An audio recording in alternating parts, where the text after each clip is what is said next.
বর্তমানে সবচেয়ে বড় একটি নেশার নাম হচ্ছে আপনার স্মার্টফোন অ্যান্ড মোবাইল ফোন।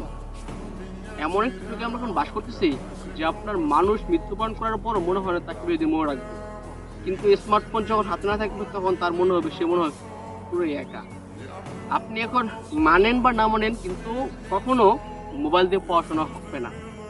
এখনকার পোলাপান, এখনকার স্টুডেন্টরা যখন সবাই পড়াশোনা করে 6, 7, 8, 9, 10, সবাই সে বললে টেনের কাছে যে আমার মোবাইলের প্রয়োজন, আমার পড়তে হবে।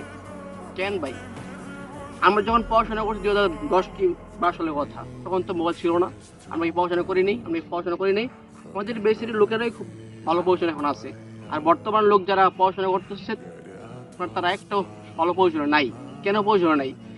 আমাদের দেশে পোলাপান মোবাইল যখন হাতে নেবে তখন সে কখনো পড়ার দিকে মনোযোগ দিবে না।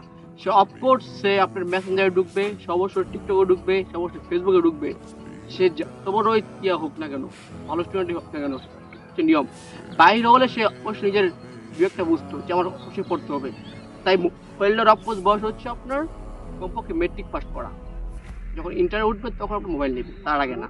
আপনি এটা মানেন বা না মানেন, মোবাইল দিয়ে কখনো বাচ্চাদের পড়াশোনা হবে না, আর পড়াশোনা দূরে চলে যাবে। তার জন্য এখনকার ফলাফল ভালো ভালো বাচ্চাদের চান্স পায় না। আর তখনকার মেয়েরা ভালো ভালো চান্স পায়, তখন তারা সারাদিন পড়তো। তাই এটাই বললাম, সবাই বুঝতে পারছি। ধন্যবাদ সবাইকে। সময়